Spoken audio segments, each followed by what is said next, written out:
Hello नमस्कार दोस्तों। Welcome back my official YouTube channel law with Ronit. दोस्तों आप सभी का हमारे इस यूट्यूब चैनल पर स्वागत है। साथियों एक नए वीडियो और एक नए अपडेट के साथ आ रहे हैं जो कि उत्तराखंड स्टेट जुडिशरी से है। जी हाँ साथियों, इसमें मेंस आंसर राइटिंग के बारे में हम जानेंगे और आज जो हम लेकर के आए हैं ये इंग्लिश में आप लोगों के लिए आंसर लेकर के आए हैं और ख़ास करके सीआरपीसी का ये पार्ट थर्ड होगा। Part first and part second already मैंने अपने इसी यूट्यूब चैनल पे डील कर रखा है। अगर आपने उसको वॉच नहीं किया तो दोस्तों आप उसको भी वॉच कर लेंगे। आप लोगों को पता है कि मैं जो भी आंसर लेकर के आ रहा हूँ वो आपके एग्जामिनेशन के अकॉर्डेंस में ही लेकर के आ रहा हूँ और उसी रेलेवेंसी के अकॉर्डिंग ही मैं आपको आंसर यहाँ पे शो करता हूँ। जैसे यहाँ पे फर्स्ट क्वेश्चन है, आप क्वेश्चन को देखिए क्या कह रहा है। क्वेश्चन नंबर फर्स्ट कह रहा है arrest to be made by persons other than a police officer, explain and illustrate. इसी प्रकार के आपके एग्जामिनेशन में क्वेश्चन पूछे जा सकते हैं। अगर यही क्वेश्चन अगर दूसरे तरह से आपको घुमा कर देगा तो कैसे दे सकता है, तो कह रहा है under what circumstances a private person may arrest or cause to be arrested a person. Means कि यहाँ पे सबसे बड़ी बात क्या कर रहा है, प्राइवेट पर्सन कह रहा है कि एक प्राइवेट पर्सन के द्वारा किसी भी व्यक्ति को कैसे गिरफ्तार किया जा सकता है और उसी के बारे में हमको क्या करना है, बताना है। यहाँ पे भी कह रहा है arrest to be made by a person other than a police. भाई अदर देन अ पुलिस का मतलब क्या होता है, अदर देन अ पुलिस का मतलब होता है प्राइवेट पर्सन। जब हमको इतना पता चल गया कि ये क्वेश्चन किसके बारे में पूछ रहा है और ये सीआरपीसी का कहाँ से क्वेश्चन उठाया गया है, किस चैप्टर से क्वेश्चन उठाया गया है, तो आप क्या कर सकते हैं, आप इस क्वेश्चन का आसानी से आंसर भी आप लिख सकते हैं। साथियों जब कभी भी आंसर लिखने के लिए होता है तो मैं आपसे यही कहता हूँ कि पहले आप रेंज को देखिए कि किस रेंज से ये क्वेश्चन बना है। सबसे तो पहले आप रेंज को एनालिसिस कर लिए। अब देखिए किस सेक्शन से लेकर के किस सेक्शन के बीच में ये फॉल कर रहा है सेक्शन, फिर उसको भी आप लिख लीजिए। आपका क्या होगा, आपका आंसर धीरे धीरे धीरे धीरे वो बढ़ता जाएगा और आप आसानी से लिख लेंगे। अब देखिए कैसे यहाँ पे आंसर फ्रेम किया गया है। कर under the code of criminal procedure code the following persons can make arrest apart from the police officer. Means कि फॉलोइंग पर्सन्स भी क्या कर सकते हैं, एक पुलिस ऑफिसर के जगह पर ये लोग भी क्या कर सकते हैं, किसी भी व्यक्ति की गिरफ्तारी कर सकते हैं। अब भाई वो कौन कौन से ऐसे व्यक्ति हैं जो बिना पुलिस ऑफिसर रहते हुए भी, पुलिस ऑफिसर नहीं है फिर भी गिरफ्तार किसी भी व्यक्ति को कर सकते हैं। तो साथियों यहाँ पे ए और बी में दो चीज़ों के बारे में बताया जा रहा है। कर private person arrest under section number 43। ये सभी को, आप लोगों को सभी को पता है जिन्होंने भी चैप्टर नंबर 5 पढ़ा है। क्या पढ़ा है, सीआरपीसी का चैप्टर नंबर 5 पढ़ा है, उसको यह सेक्शन नंबर के बारे में पता है। और साथ ही साथ कर रहा है magistrate arrest a person under section number 44। तो ये दोनों बातें आप लोगों के समझ में आ गया कि प्राइवेट पर्सन भी क्या कर सकता है, किसी भी व्यक्ति को गिरफ्तार कर सकता है अदर देन पुलिस ऑफिसर होते हुए भी। प्राइवेट पर्सन का मतलब होता है अदर देन पुलिस ऑफिसर, वो व्यक्ति क्या कर सकता है, किसी भी व्यक्ति को अरेस्ट कर सकता है अगर उसके नज़र में या उसके सामने किसी भी प्रकार का काम कोई भी व्यक्ति कर रहा है या कोई भगौड़ा अपराधी है तो। साथ ही साथ मजिस्ट्रेट साहब भी कर सकते हैं। अब मजिस्ट्रेट साहब का कर सकते हैं, किस कंडीशन में कर सकते हैं, कौन मजिस्ट्रेट कर सकते हैं, जुडिशियल मजिस्ट्रेट कर सकते हैं या फिर एग्जीक्यूटिव मजिस्ट्रेट कर सकते हैं। अब हम आगे चलते हुए देखते हैं कि कौन कौन मजिस्ट्रेट किस किस व्यक्ति को कैसे कैसे अरेस्ट कर सकते हैं। पहले तो आपसे जो क्वेश्चन पूछा है उस क्वेश्चन का आप जवाब दीजिए। कर है अरेस्ट बाय प्राइवेट पर्सन, कौन कर सकता है साथियों, तो प्राइवेट पर्सन सेक्शन नंबर 43 में कर सकता है।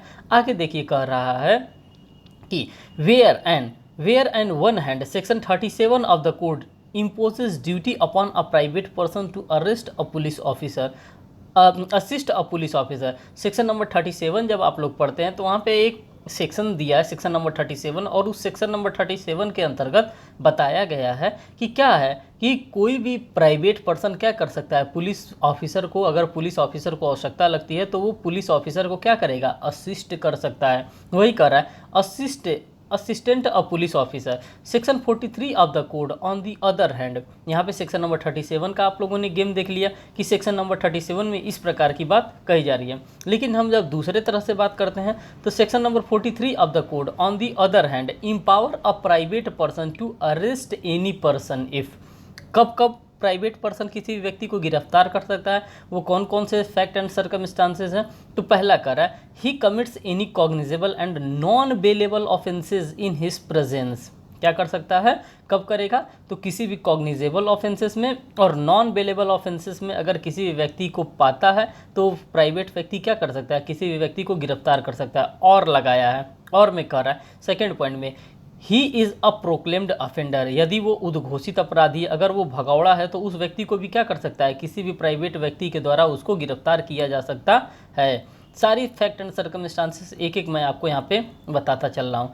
आगे बता रहा है, if any private person arrest any person, अगर कोई भी प्राइवेट पर्सन है जो अरेस्ट करता है किसी पर्सन को, then without unnecessarily delay he shall make over the person so arrested to the police officer, or in absence of the police officer take the arrested person to the nearest police station. अगर किसी भी व्यक्ति को कोई भी private व्यक्ति के द्वारा अगर अरेस्ट कर लिया गया है तो अननेसेसरली किसी भी प्रकार का डिले नहीं करना चाहिए। इसलिए डिले नहीं करना चाहिए क्योंकि अरेस्टेड पर्सन का क्या हो जा रहा है, आर्टिकल नंबर 21 का आपने क्या किया है, वायलेशन किया है। अगर किसी भी व्यक्ति को अरेस्ट कर लिया जाता है तो उसका आर्टिकल नंबर 21 का वायलेशन हो जा रहा है, मीन्स कि उस 100% उसके फंडामेंटल राइट को आपने क्या किया है, वायलेट कर दिया है। इसीलिए कह रहा है कि आप क्या करेंगे, अननेसेसरली किसी भी प्रकार का डिले नहीं करेंगे, और जो नियरेस्ट में पुलिस ऑफिसर है वहाँ पे आप क्या करेंगे, आप उसको ले जा करके सौंप देंगे कि साहब ये व्यक्ति है, इस प्रकार के कामों में इंडल्ज था, ये इस प्रकार से यहाँ पे प्रोक्लेम्ड ऑफेंडर था, हमने इसको क्या किया, हमने इसको अरेस्ट कर लिया। तो ये था आपका आंसर। अगर मान लीजिए कि अगर आपके आंसर में आ जाता है कि कब मजिस्ट्रेट साहब अरेस्ट करेंगे, कैसे मजिस्ट्रेट साहब अरेस्ट करेंगे, तो आप आंसर कैसे फ्रेम करेंगे, उसको भी देख लीजिए कि मजिस्ट्रेट साहब के द्वारा किस प्रकार से कब अरेस्ट किया जा सकता है। तो कह रहा है arrested bye magistrate under section number 44 of CRPC। ये बता दिया गया है कि सेक्शन नंबर 44 के अंतर्गत ही क्या कर सकते हैं, एक मजिस्ट्रेट साहब किसी भी व्यक्ति को गिरफ्तार कर सकते हैं। कह रहा है section number 44 of the code empower executive as well as judicial magistrate to arrest a person under section number 44 sub clause 1।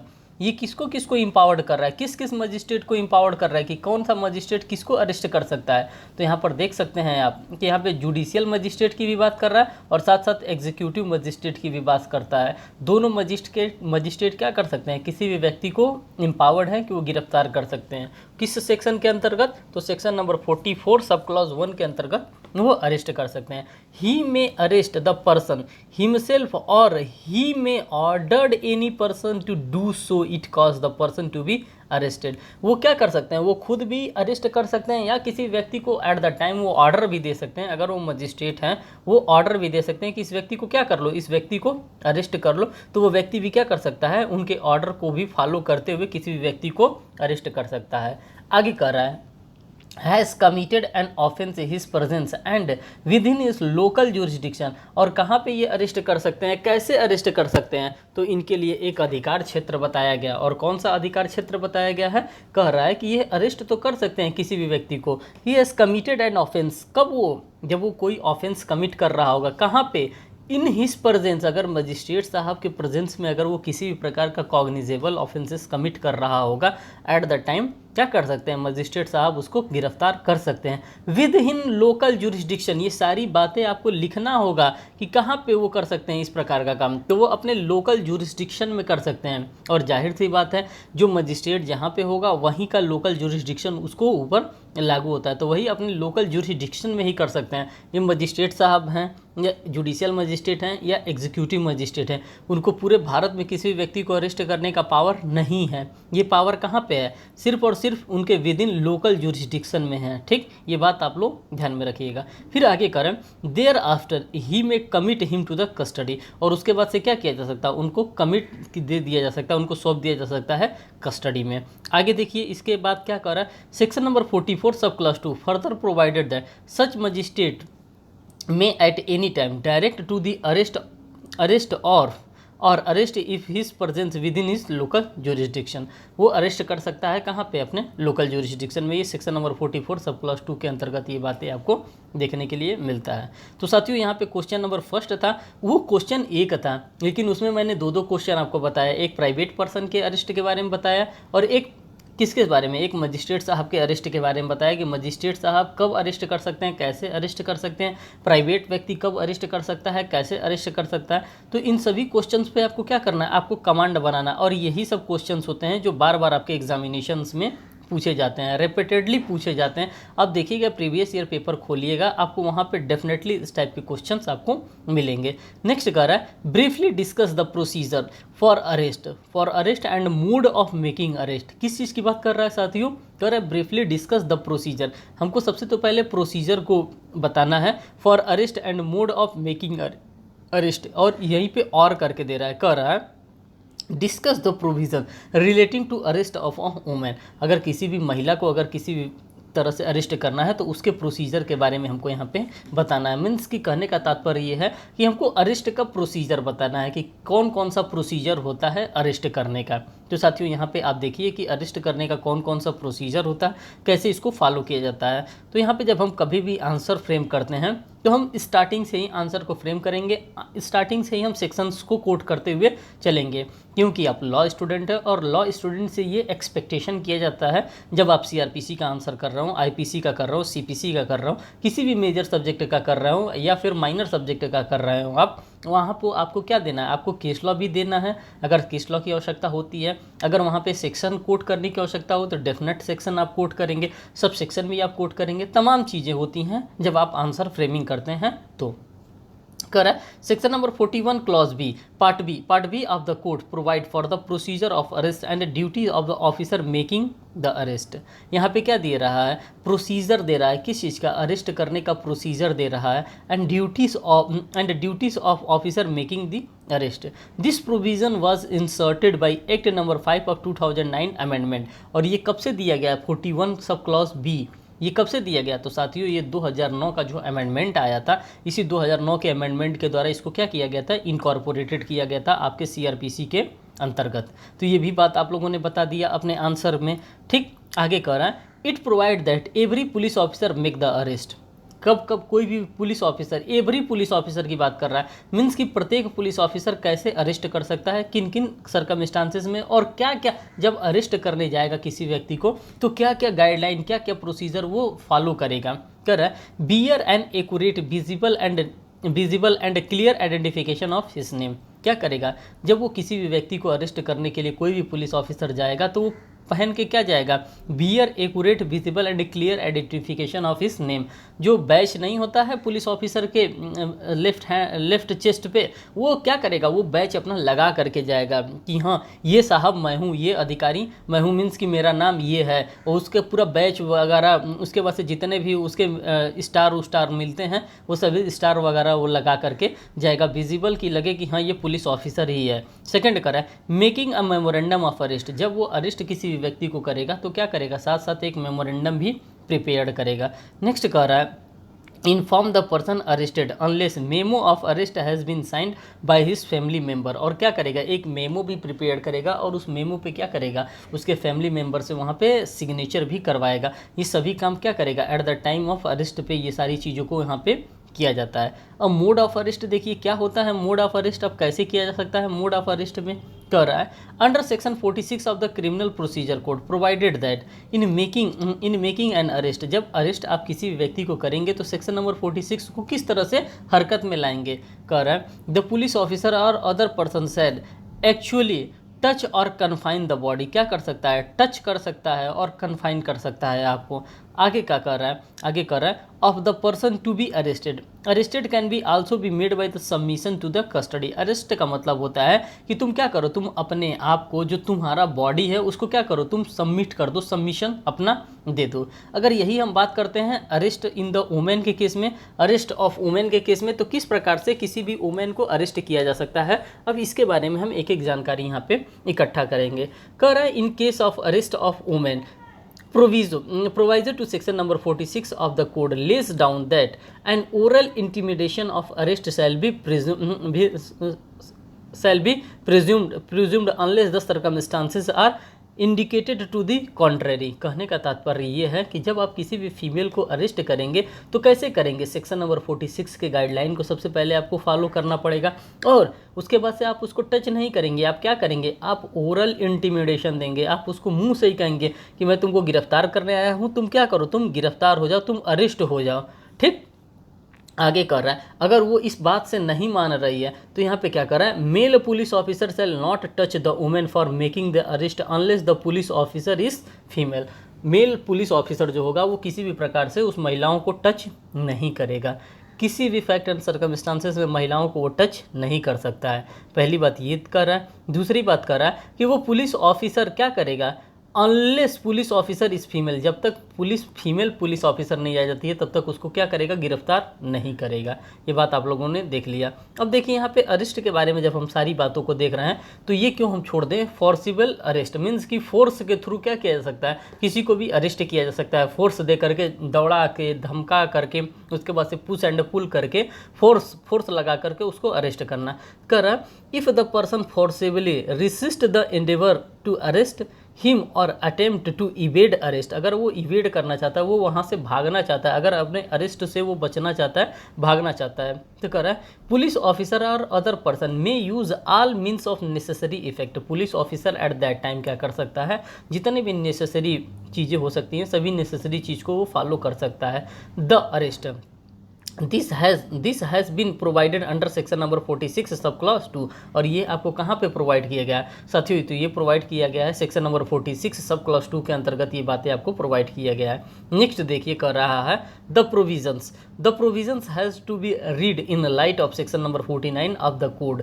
ये कहाँ पे हम पढ़ सकते हैं, सेक्शन 49 के कोड में हम पढ़ सकते हैं, 49 के इन लाइट में हम पढ़ सकते हैं। कर रहा है provided that the person arrested shall not be subject to unnecessary restraint. ये सब्जेक्ट नहीं होता है अननेसेसरी रिस्ट्रेंट का, मीन्स कि उस पर अननेसेसरी हम क्या कर रहे हैं, रिस्ट्रेंट लगा रहे हैं, रोक लगा रहे हैं। While arresting the person, death of a person can not be caused unless the person is accused of an punishable with death और इम्प्रिजनमेंट फॉर लाइफ के बारे में बता रहा है कि इस प्रकार के वो डेथ और इसमें प्रेजेंट में फंसे होने चाहिए। यहाँ पे एक केस लॉ आ रहा है, केस लॉ को देखिए, कह रहा है Roshan Bibi versus joint secretary of Tamil Nadu का केस आ रहा है। और इस मामले में क्या कह रहा है, कह रहा है it was held that if the method of arrest is not performed as per the section number 46 of the criminal procedure code the arrest should be void। अगर सेक्शन नंबर 46 को आप लोगों ने फॉलो नहीं किया कब, ड्यूरिंग अरेस्ट टाइम, तो ये क्या हो जाएगा, ये आपका वॉइड उस समय डिक्लेयर कर दिया जाएगा, क्योंकि सेक्शन नंबर 46 को आपको फॉलो करने की आवश्यकता होती है। अगर बताया जा रहा है कि सेक्शन नंबर 46 का आपने वायलेशन किया है तो उस अरेस्ट को क्या मान लिया जाएगा, उस अरेस्ट को वॉइड मान लिया जाएगा। एक और हमारे पास केस आ रहा है citizens for democracy versus state of Assam 1995 का एक मामला है। इस मामले में क्या कहा जा रहा है, it was held that whether the person was arrested by the police officer without warrant under the cognizable offenses, without warrant साफ साफ लिखा है without warrant under the cognizable offenses, the police officer if he satisfied that it is necessary to handcuffing। यहाँ पे क्या हो जाता है साथियों, यहाँ पे नेसेसरी हो जाता है क्या करना, हैंड कफिंग लगाना, किसी को हथकड़ी लगाना, अगर ज़रूरत होगा तभी आप हथकड़ी लगाएंगे, अन्यथा आप शौक से हथकड़ी लेकर के घूम रहे हैं, पुलिस भाई साहब हैं, तो आप हथकड़ी नहीं लगाएंगे। सच person he may do so till the time he take the police station and thereafter his production before a magistrate। और उसके बाद से जैसे ही आप उसको गिरफ्तार कर लेना है उसके बाद से क्या करेंगे, आप उसको प्रोड्यूस करेंगे कहाँ पे, तो बिफोर मजिस्ट्रेट साहब के सामने। आगे कर रहा है further use of fatter can only be done under the order of the magistrate. और अगर आपको फैटर लगाना भी है,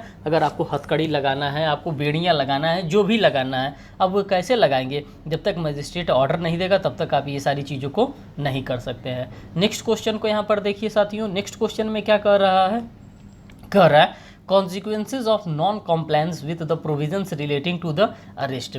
अगर जो आपको यहाँ पे फैक्ट एंड सर्कमस्टांसेस बताया गया था सेक्शन नंबर 46 के अंतर्गत, जो भी गाइडलाइन आपको प्रोवाइड किया गया था, अगर आप उस गाइडलाइन का क्या कर रहे हैं, किसी भी प्रकार से कॉम्प्लायंस नहीं कर रहे हैं तो उस अरेस्ट को क्या माना जाएगा, वो अरेस्ट कैसा होगा, क्वेश्चन यही कर रहा है। फिर क्वेश्चन को देखिए, कर रहा है consequences of non compliance with the provisions relating to the arrest. तब उसके सिचुएशन में क्या होगा, तो उसके सिचुएशन में ये आंसर पैदा होगा, और आंसर क्या कहेगा, a trial will be void. वहाँ पे ट्रायल को भी क्या किया जाएगा, वॉइड किया जाएगा, simply because the provision relating to the arrest have not been fully compliant with.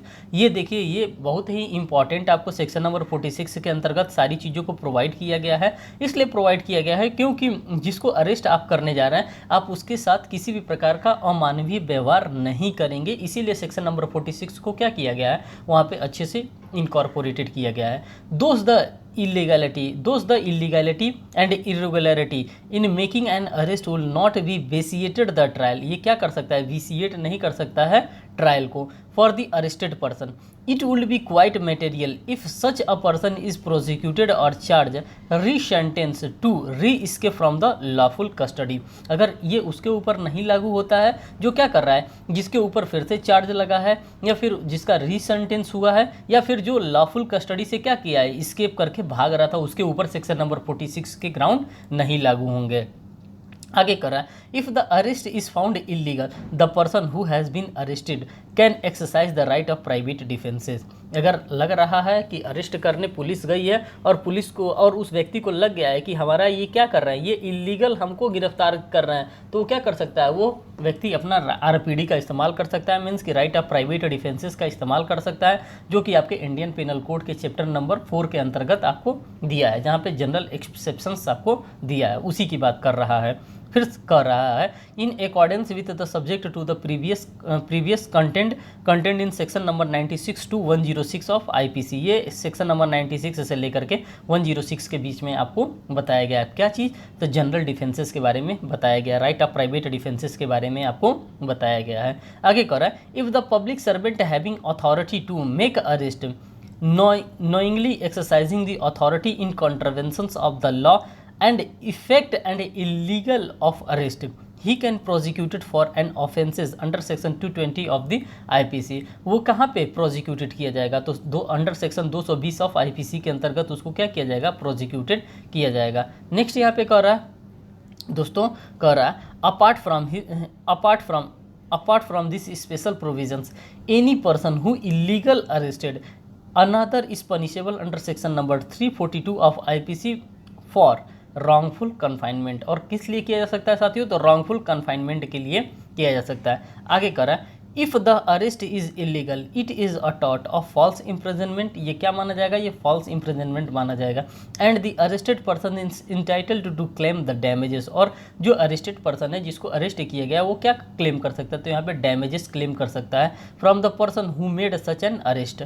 और किस से, जो इस व्यक्ति का इस प्रकार से अरेस्ट किया उसे क्या कर सकता है, वो डैमेजेस यहाँ पे क्लेम कर सकता है। तो साथियों ये था सेशन। इस सेशन में जो भी पॉसिबल हो सकता था, जो भी क्वेश्चन बन सकता था, उन सभी क्वेश्चंस को मैंने बनाने का और आपके सामने रखने का भरपूर प्रयास किया। साथियों अगर आप हमारे चैनल पर नए हैं तो चैनल को ज़रूर सब्सक्राइब करिएगा। आप अपने फ्रेंड सर्कल में भी इस चैनल को थोड़ा सा शेयर करिए, जिससे कि और भी लोग इस चैनल से जुड़े। जो भी रेलिवेंट आंसर हो सकता है, जो भी रेलिवेंट क्वेश्चन हो सकता है, उन सभी रेलिवेंट आंसर्स को, उन सभी रेलिवेंट क्वेश्चंस को मैं क्या कर रहा हूँ, एक एक आपके सामने रखने का भरपूर प्रयास कर रहा हूँ, जिससे कि आपके एग्जामिनेशन का प्रिपरेशन बहुत ही अच्छे से हो सके। साथियों मैं आपके इन्फॉर्मेशन के लिए एक चीज़ और आपको बता देना चाहता हूँ, मैंने आईपीसी का सेशन अपने इसी यूट्यूब चैनल पे 7 सेशन मैंने लिया है। अगर आपने उसको नहीं वॉच किया तो आप उसको भी देख सकते हैं। प्लेलिस्ट में आप जाएंगे, प्लेलिस्ट में उत्तराखंड स्टेट जुडिशरी, तो वहाँ पे प्लेलिस्ट में आपको साफ साफ दिख जाएगा। फिर मैंने इंडियन एविडेंस एक्ट का भी करवा दिया है। मैंने एक सेशन आपका जो प्रेजेंट डे का पेपर होता है, वो प्रेजेंट डे का भी पेपर मैंने एक ठो करवा दिया है। तो साथियों इसी तरह से कर करके मैं सभी चीज़ों को मैं आपको क्या कर रहा हूँ, धीरे धीरे कवर कराता हुआ चल रहा हूँ। तो जिसका भी उत्तराखंड स्टेट जुडिशरी है या किसी भी स्टेट की जुडिशरी की अगर आप प्रिपरेशन कर रहे हैं, अगर आपको मेंस को देखना है तो आप इस वीडियोस को भी क्या कर सकते हैं, रेफर कर सकते हैं, आप वीडियो को वॉच कर सकते हैं। क्योंकि सीआरपीसी तो हर जगह आएगा, उत्तराखंड में भी वही आएगा, यूपी में भी वही आएगा, एमपी में भी वही आएगा, तमाम जगहों पे यही आने वाला है। तो साथियों ये सेशन बस इसको यहीं पे रखते हैं, फिर मिलते हैं एक नेक्स्ट वीडियो में एक नए अपडेट के साथ। तब तक के लिए धन्यवाद, थैंक यू।